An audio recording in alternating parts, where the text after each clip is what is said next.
আসসালামু আলাইকুম রহমতুল্লাহ। প্রিয় ভিউয়ার্স, সালামের উত্তর দেওয়া ওয়াজিব, তাই সকলেই কমেন্ট বক্সে সালামের উত্তর দিয়ে যাবেন। সম্মানিত ভিউয়ার্স, ভিডিওটি ভালো লাগলে, ভিডিওটির দ্বারা উপকৃত হলে ভিডিওতে লাইক করে আমিন লিখে কমেন্ট করবেন। তারপর ভিডিওটি শেয়ার করে দিবেন যাতে অন্যরাও শুনে উপকৃত হতে পারে। আর ভিডিওটি ভালো লাগলে চ্যানেলটি সাবস্ক্রাইব করে আমাদের পাশে থাকবেন। সম্মানিত ভিউয়ার্স, আজকের ভিডিওতে আলোচনা করব ফজরের নামাজের অতি মূল্যবান 10টি ফজিলত সম্পর্কে। যে 10টি ফজিলত সম্পর্কে জানতে পারলে আপনি কখনোই আর ফজরের নামাজ কাজা করবেন না ইনশাআল্লাহ। এবং ফজরের নামাজ না পড়লে কি কি শাস্তি হবে সেই সম্পর্কেও আজকের ভিডিওতে আমি আপনাদেরকে জানিয়ে দেব ইনশাআল্লাহ। তো চলো বন্ধুরা, কথা না বাড়িয়ে ভিডিও শুরু করি। সম্মানিত ভিউয়ার্স, ইমানের পর সবচেয়ে গুরুত্বপূর্ণ বিষয় হলো নামাজ। রাসূল সাল্লাল্লাহু আলাইহি ওয়াসাল্লাম আল্লাহর পক্ষ থেকে বারবার নামাজের তাগিদ পেয়েছেন। কোরআনে পাকে আল্লাহ তাআলা বিভিন্ন জায়গায় সরাসরি ৮২ বার সালাত শব্দ উল্লেখ করে নামাজের গুরুত্ব তুলে ধরেছেন। তাই প্রিয় নবী সাল্লাল্লাহু আলাইহি ওয়াসাল্লাম ইমানের পর সবচেয়ে গুরুত্বপূর্ণ স্থান দিয়েছেন নামাজের গুরুত্ব ও ফায়দা সম্পর্কে সাহাবায়ে কেরামের সামনে অসংখ্য অগণিত হাদিস বর্ণনা করেছেন। তার মধ্য থেকে একটি হলো হযরত আব্দুল্লাহ ইবনে মাসউদ রাদিয়াল্লাহু তাআলা আনহু থেকে বর্ণিত। তিনি বলেন, আমি রাসূল সাল্লাল্লাহু আলাইহি ওয়াসাল্লামকে জিজ্ঞেস করলাম, হে আল্লাহর রাসূল সাল্লাল্লাহু আলাইহি ওয়াসাল্লাম, আল্লাহর কাছে সবচেয়ে বেশি প্রিয় আমল কোনটি? রাসূল সাল্লাল্লাহু আলাইহি ওয়াসাল্লাম বললেন, নামাজ। বুখারী শরীফ ও মুসলিম শরীফ। অন্য এক হাদিসে বলা হয়েছে, রাসূল সাল্লাল্লাহু আলাইহি ওয়াসাল্লাম বলেন, মৃত্যুর পর ওই সমস্ত লোকদের মাথা পাথর দিয়ে ভাঙা হবে যারা ফজরের নামাজ না পড়ে ঘুমিয়েছিল। নাউযুবিল্লাহি মিন যালিক। বুখারী শরীফ হাদিস নং ৭০৭৪। অন্য এক হাদিসে বলা হয়েছে, রাসূল সাল্লাল্লাহু আলাইহি ওয়াসাল্লাম বলেন, মুনাফিকদের জন্য সবচাইতে কষ্টকর বিষয় হচ্ছে ফজরের নামাজ ও এশারের নামাজ জামাতের সহিত আদায় করা। অর্থাৎ যে ব্যক্তি ফজরের নামাজ এবং এশারের নামাজ জামাতের সহিত আদায় করল না, তাকে রাসূল সাল্লাল্লাহু আলাইহি ওয়াসাল্লাম মুনাফিকদের সাথে তুলনা করেছে। নাউযুবিল্লাহি মিন যালিক। আর মুনাফিক হচ্ছে সবচাইতে নিকৃষ্ট, যারা জাহান্নামের সবচাইতে নিকৃষ্ট স্থানে থাকবে। নাউযুবিল্লাহি মিন যালিক। সুতরাং আমাদেরকে অবশ্যই এশারের নামাজ ও ফজরের নামাজ জামাতের সহিত আদায় করতে হবে। অন্য এক হাদিসে রাসূল সাল্লাল্লাহু আলাইহি ওয়াসাল্লাম বলেন, কোনো ব্যক্তি এবং কুফর ও শিরকের মধ্যে পার্থক্য হচ্ছে শুধু নামাজ না পড়া। যে ব্যক্তি নামাজ ছেড়ে দিল সে যেন কাফের হয়ে গেল, অর্থাৎ কাফের মতো কাজ করল। নাউযুবিল্লাহি মিন যালিক। মুসলিম শরীফ হাদিস নং ৮২। অপর এক হাদিসের মধ্যে বলা হয়েছে, রাসূল সাল্লাল্লাহু আলাইহি ওয়াসাল্লাম বলেন, আমাদের মাঝে ও কাফেরদের মাঝে পার্থক্য হচ্ছে শুধু নামাজ। যে ব্যক্তি নামাজ ত্যাগ করল সে যেন কাফের হয়ে গেল। নাউযুবিল্লাহি মিন যালিক। তিরমিজি শরীফ হাদিস নং 2621। সম্মানিত ভিউয়ার্স, এরকমভাবে রাসূল সাল্লাল্লাহু আলাইহি ওয়াসাল্লাম অগণিত হাদিসের মধ্যে নামাজের ফজিলত বর্ণনা করেছেন। তাই ইমানের পর সবচাইতে গুরুত্বপূর্ণ আমল হচ্ছে নামাজ। নামাজ কোনোভাবেই ত্যাগ করা যাবে না। সম্মানিত ভিউয়ার্স, এখন আমি আপনাদেরকে জানিয়ে দিব ফজর নামাজের 10টি ফজিলত সম্পর্কে। যে ফজিলতগুলি জানার পর আপনি আর কখনোই ফজরের নামাজ কাজা করবেন না এবং ফজরের নামাজের মধ্যে আপনার অলসতা আসবে না ইনশাআল্লাহ। নাম্বার 1, ফজরের সালাত মুমিন ও মুনাফিকের মধ্যে পার্থক্যকারী। কেননা রাসূল সাল্লাল্লাহু আলাইহি ওয়াসাল্লাম বলেছেন, মুনাফিকের জন্য ফজরের সালাত আদায় করা খুবই কষ্টকর। বুখারী শরীফ হাদিস নং 6057। নাম্বার 2, রাসূল সাল্লাল্লাহু আলাইহি ওয়াসাল্লাম বলেন, যে ব্যক্তি ফজরের সালাত আদায় করে সে ব্যক্তি ওই দিন আল্লাহর জিম্মায় চলে যায়, অর্থাৎ স্বয়ং আল্লাহ তাআলা ওই ব্যক্তির দায়িত্ব নিয়ে নেন। তাকে সমস্ত রকমের বিপদ আপদ বালা মুসিবত থেকে আল্লাহ তাআলা হেফাজতে রাখেন। সুবহানাল্লাহ, আল্লাহু আকবার। মুসলিম শরীফ, তিরমিজি শরীফ হাদিস নং 2184। নাম্বার 3, রাসূল সাল্লাল্লাহু আলাইহি ওয়াসাল্লাম বলেছেন, যে ব্যক্তি ফজরের সালাত আদায় করবে আল্লাহর ফেরেশতাগণ আল্লাহ তাআলার কাছে ওই ব্যক্তিকে ভালো মানুষ হিসেবে সাক্ষী দিবে। সুবহানাল্লাহ, আল্লাহু আকবার। বুখারী শরীফ ও মুসলিম শরীফ। সম্মানিত ভিউয়ার্স, একটু চিন্তা করে দেখুন, স্বয়ং যদি ফেরেশতারা কোনো মানুষের ব্যাপারে ভালো মানুষ হিসেবে সাক্ষী দেয়, তাহলে সেই ব্যক্তির কি আর কোনো চিন্তা আছে? অবশ্যই তার আর কোনো চিন্তা থাকার কথা না। আর ফেরেশতারা যার জন্য দোয়া করবে, যাকে ভালো মানুষ হিসেবে সাক্ষী দিবে, আল্লাহ তাআলা তাকে ভালো মানুষ হিসেবেই কবুল করে নেবেন। সুবহানাল্লাহ। আর সেই ব্যক্তি অবশ্যই মৃত্যুর পর ইনশাআল্লাহ জান্নাতি হবেন। সুবহানাল্লাহ। তাই আমাদেরকে অবশ্যই ফজরের নামাজ জামাতের সহিত আদায় করতে হবে। নাম্বার 4, রাসূল সাল্লাল্লাহু আলাইহি ওয়াসাল্লাম বলেছেন, যে ব্যক্তি ফজরের নামাজ জামাতের সাথে আদায় করে আল্লাহ তাআলা তার আমলনামায় সারা রাত্র দাঁড়িয়ে নফল নামাজ আদায় করার সওয়াব লিখে দেন। সুবহানাল্লাহ, আল্লাহু আকবার। মুসলিম শরীফ হাদিস নং 1096। সম্মানিত ভিউয়ার্স, একটু চিন্তা করে দেখুন, আপনি সারা রাত্র ঘুমাচ্ছেন অথচ আপনার আমলনামায় নেকি লেখা হচ্ছে। এর একমাত্র কারণ হচ্ছে আপনি যদি ফজরের নামাজ এবং এশারের নামাজ জামাতের সহিত আদায় করেন তাহলে আপনি ঘুমাবেন কিন্তু আপনার আমলনামায় নেকি লিখতে থাকা হবে। সুবহানাল্লাহ, আল্লাহু আকবার। সম্মানিত ভিউয়ার্স, এর চাইতে বড় খুশির সংবাদ আর কি হতে পারে।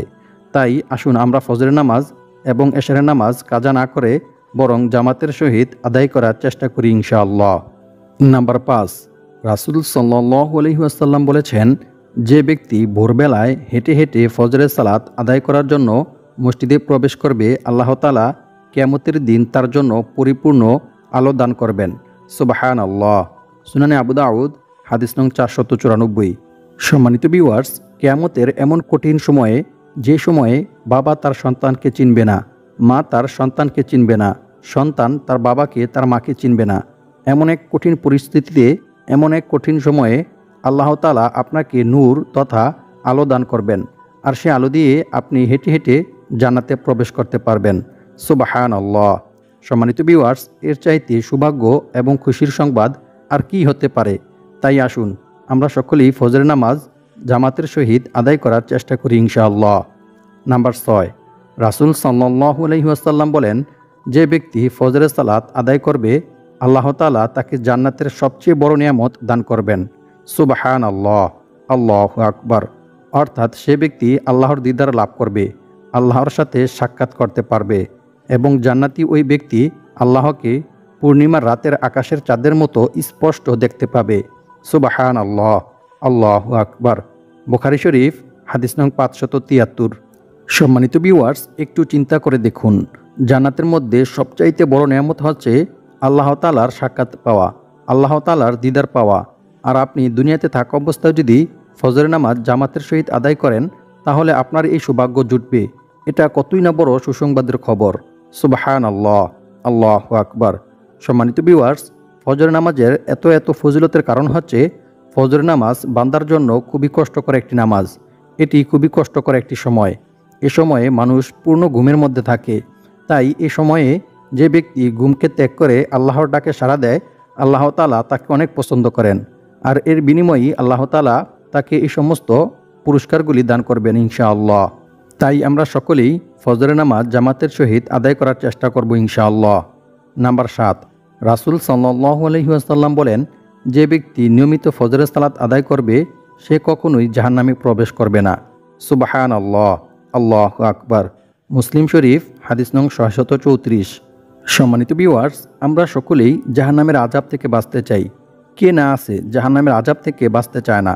আমরা সকলেই এত এত নেক আমল করতেছি, দোয়া কালাম পাঠ করতেছি শুধুমাত্র জাহান্নামের আযাব থেকে বেঁচে জান্নাতে প্রবেশ করার জন্য। আর আমরা যদি দুনিয়াতে থাকা অবস্থায় একটু কষ্ট করে ফজরের নামাজটা জামাতের সহিত আদায় করে নেই তাহলে আল্লাহ তাআলা আমাদেরকে জাহান্নাম থেকে মুক্তি দিবেন এবং জান্নাতে প্রবেশ করাবেন। তাই আসুন আমরা সকলেই ফজরের নামাজ জামাতের সহিত আদায় করার চেষ্টা করি ইনশাআল্লাহ। নাম্বার 8, ফজরের সালাত আদায়কারী ব্যক্তি রাসূল সাল্লাল্লাহু আলাইহি ওয়াসাল্লামের বরকতের দোয়া লাভ করবেন। সুনানে আবু দাউদ। কারণ রাসূল সাল্লাল্লাহু আলাইহি ওয়াসাল্লাম আল্লাহ তাআলার কাছে দোয়া করেছিলেন, যে ব্যক্তি সকালে ফজরের নামাজ আদায় করে এবং দ্রুত কাজে নেমে পড়ে আল্লাহ তাআলা যেন তার রিজিকের মধ্যে বরকত দান করেন, তার কামাই রুজির মধ্যে, তার কাজের মধ্যে যেন বরকত দান করেন। আর যে ব্যক্তি সকাল সকাল ফজরের নামাজ আদায় করবে এবং দ্রুত কাজের মধ্যে নেমে যাবে আল্লাহ তাআলা তার রিজিকের মধ্যে এবং কাজের মধ্যে বরকত দান করবেন। সুবহানাল্লাহ। নাম্বার 9, রাসূল সাল্লাল্লাহু আলাইহি ওয়াসাল্লাম বলেন, ফজরের 2 রাকাত সুন্নত সালাত দুনিয়া ও তার মাঝে যা কিছু আছে এর সব কিছুর চাইতে উত্তম। সুবহানাল্লাহ, আল্লাহু আকবার। জামিয়া তিরমিজি হাদিস নং 416। নাম্বার 10, রাসূল সাল্লাল্লাহু আলাইহি ওয়াসাল্লাম বলেন, ফজরের সালাত আদায়ের ফলে ব্যক্তির মন ফুরফুরে প্রফুল্ল হয়ে যায়। সুবহানাল্লাহ। বুখারী শরীফ ও মুসলিম শরীফ। অন্য এক হাদিসে বলা হয়েছে, রাসূল সাল্লাল্লাহু আলাইহি ওয়াসাল্লাম বলেন, যে ব্যক্তি ফজরের নামাজ না পড়ে ঘুমিয়ে থাকবে কিয়ামতের দিন তার মাথা পাথর দিয়ে ভাঙ্গা হবে। নাউজুবিল্লাহি মিন যালিক। বুখারী শরীফ হাদিস নং 7047। সম্মানিত ভিউয়ার্স, ফজর নামাজের পর কিছু দোয়া রয়েছে। আমরা যদি সেই দোয়াগুলি পাঠ করি তাহলে আমাদের জীবন আরও অনেক সুন্দর হয়ে যাবে। কারণ দোয়াগুলির মধ্যে রয়েছে ঋণ থেকে মুক্ত হওয়ার দোয়া, বিপদ আপদ বালা মুসিবত থেকে মুক্তি পাওয়ার দোয়া এবং রিজিক বৃদ্ধির দোয়া এবং গুনাহ থেকে পবিত্র হওয়ার দোয়া। এছাড়াও ফজর নামাজের পরের দোয়ার মধ্যে অসংখ্য অগণিত ফজিলত রয়েছে।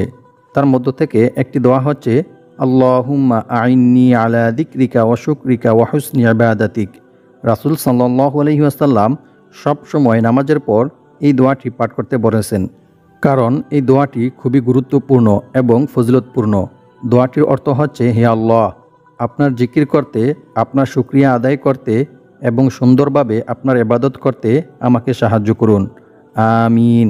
সম্মানিত ভিউয়ার্স, ফজর নামাজের পরে এমন একটি দোয়া রয়েছে যে দোয়াটি পাঠ করিলে সারাদিন জিকির করার সওয়াব আপনার আমলনামায় লেখা হবে। দোয়াটি হচ্ছে সুবহানাল্লাহি ওয়া বিহামদিহি ওয়া আদাদা খালকিহি ওয়া রিদা নাফসিহি ওয়া জিনাতা আরশিহি ওয়া মিদাদা কালিমাতি। এছাড়াও আরও একটি দোয়া রয়েছে। আপনারা যদি এই দোয়াটি পাঠ করেন তাহলে আপনাদের জন্য জান্নাত ওয়াজিব হয়ে যাবে। সুবহানাল্লাহ। অন্য এক হাদিসে বলা হয়েছে, রাসূল সাল্লাল্লাহু আলাইহি ওয়াসাল্লাম কিয়ামতের দিন এই ব্যক্তির হাত ধরে তাকে জান্নাতে পৌঁছে দিবে। সুবহানাল্লাহ, আল্লাহু আকবার। দোয়াটি সকালে এবং সন্ধ্যায় 3 বার পাঠ করতে হবে। দোয়াটি হচ্ছে রাদিতু বিল্লাহি রাব্বাও ওয়া বিল ইসলামি দীনাও ওয়া বি মুহাম্মাদিন সাল্লাল্লাহু আলাইহি ওয়াসাল্লাম নাবিয়্যান ওয়া রাসূলা। আল্লাহর রাসূল সাল্লাল্লাহু আলাইহি ওয়াসাল্লাম বলেন, যে ব্যক্তি সকাল সন্ধ্যায় 3 বার এই দোয়া পাঠ করবে, কিয়ামতের দিন আমি তার হাত ধরে তাকে জান্নাতে পৌঁছে দিব। সুবহানাল্লাহ, আল্লাহু আকবার।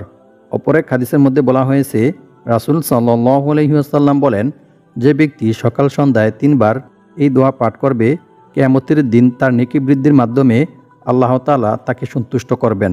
সুবহানাল্লাহ, আল্লাহু আকবার। এই দোয়াটি খুবই গুরুত্বপূর্ণ এবং ফজিলতপূর্ণ একটি দোয়া, তাই আমরা সকলেই দোয়াটি পাঠ করার চেষ্টা করব ইনশাআল্লাহ।